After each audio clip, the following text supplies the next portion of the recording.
श्री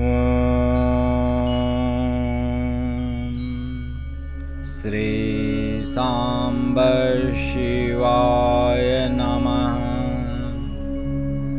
अथेकोनचत्वारिंशोऽध्यायः 39वां अध्याय।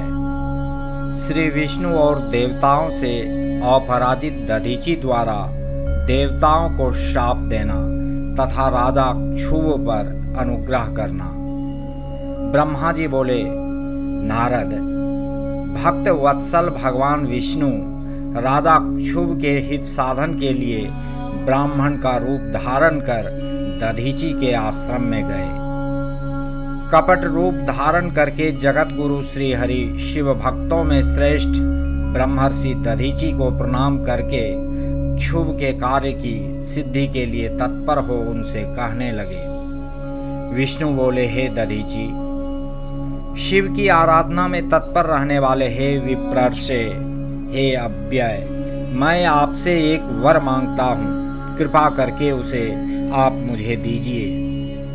ब्रह्मा जी बोले, क्षुभ की कार्य सिद्धि चाहने वाले देव देव विष्णु के द्वारा याचित परम शिव भक्त दधीचि विष्णु से शीघ्र यह वचन कहने लगे। दधीचि बोले, हे विप्र, मैंने आपका अभिष्ट जान लिया है। आप भगवान श्री हरि क्षुभ के कार्य के लिए ही यहाँ ब्राह्मण का रूप धारण कर आए हैं। आप तो मायावी हैं। हे देवेश, हे जनार्दन, शिवजी की कृपा से मुझे भूत भविष्य और वर्तमान इन तीनों कालों का ज्ञान सदा रहता है। मैं आप श्री हरि विष्णु को जानता हूँ। हे सुव्रत, इस ब्राह्मण वेश को छोड़िए। दुष्ट बुद्धि वाले क्षुभ ने आपकी आराधना की है। हे भगवान, हे हरे, मैं आपकी भक्त वत्सलता को जानता हूँ। यह छल छोड़िए, अपने रूप को ग्रहण कीजिए और भगवान शंकर का स्मरण कीजिए।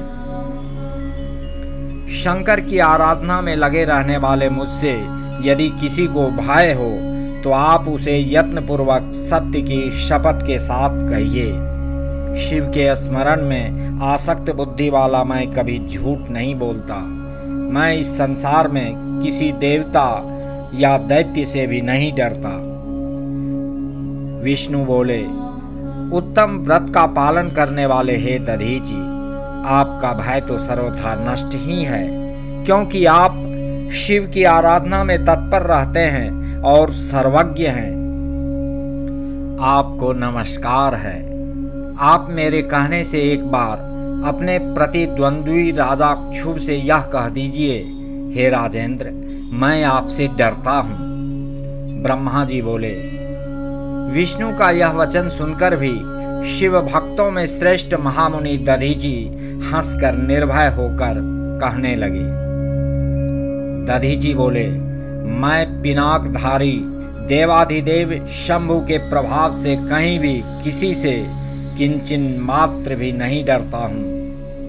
ब्रह्मा जी बोले, उन मुनि का यह वचन सुनकर भगवान विष्णु क्रोधित हो उठे और वे मुनि श्रेष्ठ दधीचि को जलाने की इच्छा से अपने चक्र को ऊपर उठाकर खड़े हो गए। राजा क्षुभ के सामने ही ब्राह्मण पर चलाया जाने वाला उनका भयंकर चक्र शिवजी के प्रभाव से वहीं पर कुंठित हो गया। इस प्रकार उस चक्र को कुंठित हुआ देखकर दधीचि हंसते हुए सत एवं असत की अभिव्यक्ति के कारणभूत भगवान विष्णु से कहने लगे। दधीचि बोले, हे भगवान, आपने पूर्व समय में तपस्या के प्रयत्न से शिवजी के सुदर्शन नामक अत्यंत दारुण जिस चक्र को प्राप्त किया है, शिवजी का वह शुभ चक्र मुझे नहीं मारना चाहता है। तब भगवान श्री हरि ने क्रुद्ध होकर क्रम से सभी अस्त्रों को उन पर चलाया। इस पर दधीचि ने कहा, अब आप ब्रह्मास्त्र आदि बाणों से तथा अन्य प्रकार के अस्त्रों से प्रयत्न कीजिए। ब्रह्मा जी बोले। दधीचि के वचन को सुनकर भगवान विष्णु उन्हें अपने सामने अत्यंत तुच्छ मनुष्य समझकर क्रोधित हो अन्य प्रकार के अस्त्रों का उन पर प्रयोग करने लगे। उस समय एकमात्र उस ब्राह्मण से युद्ध करने के लिए मूर्ख देवता भी आदर पूर्वक विष्णु की सहायता करने लगे। विष्णु पक्षीय इंद्र आदि देवगण भी दधीचि के ऊपर बड़े वेग से अपने अपने अस्त्र शस्त्र शीघ्र चलाने लगे। तब वज्र हुई अस्थियों वाले जितेंद्री दधीचि ने शिवजी का स्मरण करते हुए मुट्ठी भर कुशा लेकर सभी देवताओं पर प्रयोग किया। हे मुने, शंकर जी के प्रभाव से मुनीश्वर दधीचि के द्वारा प्रयुक्त हुआ मुट्ठी भर कुशा कालाग्नि के समान दिव्य त्रिशूल बन गया। चारों ओर से जलता हुआ प्रलयाग्नि से भी अधिक तेज वाला तथा ज्वालाओं से युक्त हुआ शैव अस्त्र आयुधों सहित समस्त देवताओं को भस्म करने का विचार करने लगा। उस समय विष्णु इंद्र आदि मुख्य देवताओं के द्वारा जो अस्त्र छोड़े गए थे वे सभी उस त्रिशूल को प्रणाम करने लगे। तब नष्ट पराक्रम वाले सभी स्वर्गवासी देवगण इधर उधर भागने लगे। मायावियों में श्रेष्ठ स्वामी विष्णु ही एकमात्र भयभीत हो वहां स्थित रहे। तब पुरुषोत्तम भगवान विष्णु ने अपने शरीर से अपने ही समान हजारों एवं लाखों दिव्य गणों को उत्पन्न किया। हे देवर्षे, तदनंतर शिव भक्तों में श्रेष्ठ महर्षि दधीचि ने रण में उन गणों के साथ वहां बहुत युद्ध कर सहसा उन सब को जला दिया। तब माया विशारद भगवान विष्णु महर्षि दधीचि को विस्मित करने के लिए शीघ्र ही विश्व मूर्ति हो गए।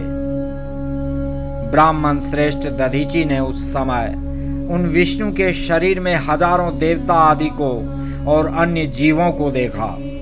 उस समय विश्व मूर्ति के शरीर में करोड़ों भूत, करोड़ों गण तथा करोड़ों ब्रह्मांड विद्यमान थे। इन सभी को देखकर दधीचि मुनि जगतपति, जगत स्तुत्य, अजन्मा तथा अविनाशी उन भगवान विष्णु से कहने लगे। दधीचि बोले, हे महाबाहो, आप माया को त्याग दीजिए। विचार करने से सब प्रतिभा मात्र प्रतीत होता है। हे माधव, मैंने भी हजारों दुर्विज्ञेय वस्तुओं को जान लिया है। अब आप निरालस्य होकर मुझमें अपने सहित ब्रह्मा, रुद्र तथा संपूर्ण जगत को देखिए। मैं आपको दिव्य दृष्टि देता हूं। ब्रह्मा जी बोले। इस प्रकार कहकर भगवान शिव के तेज से पूर्ण शरीर वाले दधीचि मुनि ने अपने शरीर में समस्त ब्रह्मांड को दिखाया। तत्पश्चात शिव भक्तों में श्रेष्ठ बुद्धिमान दधीचि मन में शंकर का स्मरण करते हुए निर्भय होकर देवेश भगवान विष्णु से कहने लगे। दधीचि बोले, हे हरे, आपकी इस माया से अथवा मंत्र शक्ति से क्या हो सकता है? आप श्रेष्ठ कामना करके यत्न पूर्वक मुझसे युद्ध कीजिए। ब्रह्मा जी बोले। तब उन मुनि का यह वचन सुनकर विष्णु शिवजी के तेज से निर्भय होकर उन मुनि पर अत्यंत कुपित हो उठे। उस समय जो देवता भाग गए थे वे भी प्रतापी दधीचि से युद्ध करने की इच्छा से उन नारायण देव के पास आ गए। इसी बीच मुझे साथ लेकर राजा क्षुभ वहां आ गए। मैंने देवताओं तथा विष्णु को युद्ध करने से मना किया और कहा कि यह ब्राह्मण किसी से जीता नहीं जा सकता है। मेरी इस बात को सुनकर भगवान विष्णु ने मुनि के निकट जाकर उन्हें प्रणाम किया। उसके बाद वे क्षुभ भी अत्यंत दीन होकर वहां मुनीश्वर दधीचि के पास जाकर व्याकुल हो प्रणाम करके प्रार्थना करने लगे। क्षुभ बोले, हे मुनि श्रेष्ठ, प्रसन्न होइए। हे शिव भक्त शिरोमणे, प्रसन्न होइए। हे परमेशान, आप दुर्जनों के द्वारा सदा दुर्लक्ष्य हैं। ब्रह्मा जी बोले, हे नारद, उन राजा क्षुभ की तथा देवताओं की यह बात सुनकर तपस्या निधि ब्राह्मण दधीचि ने उन पर अनुग्रह किया। तदनंतर विष्णु आदि को देखकर मुनि ने क्रोध से व्याकुल होकर मन से शिव जी का स्मरण करके विष्णु तथा देवताओं को शाप दे दिया। दधीची बोले, देवराज इंद्र सहित सभी देवता और मुनीश्वर तथा गणों के साथ विष्णुदेव रुद्र की क्रोधाग्नि से ध्वस्त हो जाएं। ब्रह्मा जी बोले, इस प्रकार देवताओं को शाप देकर पुनः क्षुभ की ओर देखकर मुनि ने क्षुभ से कहा, हे राजेंद्र, श्रेष्ठ द्विज देवताओं और राजाओं से भी अधिक पूज्य होता है। हे राजेंद्र, ब्राह्मण ही बली और प्रभावशाली होते हैं। ऐसा स्पष्ट रूप से कहकर वे ब्राह्मण दधीची अपने आश्रम में प्रविष्ट हो गए। तत्पश्चात दधीची को नमस्कार करके क्षुभ अपने घर चले गए और भगवान विष्णु भी जैसे आए थे उसी तरह देवताओं के साथ अपने वैकुंठ लोक को लौट गए। इस प्रकार वह स्थान स्थानेश्वर नामक तीर्थ के रूप में प्रसिद्ध हो गया। स्थानेश्वर में पहुंचकर मनुष्य शिव का सायुज्य प्राप्त कर लेता है।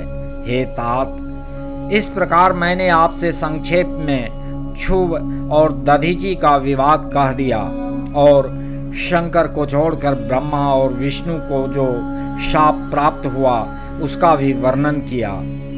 जो व्यक्ति क्षुभ और दधीची के इस विवाद संबंधी प्रसंग का नित्य पाठ करता है वह अब मृत्यु को जीतकर शरीर त्याग के पश्चात ब्रह्मलोक को जाता है। जो इसका पाठ करके रणभूमि में प्रवेश करेगा उसे सर्वदा मृत्यु का भय नहीं रहेगा तथा वह विजयी होगा।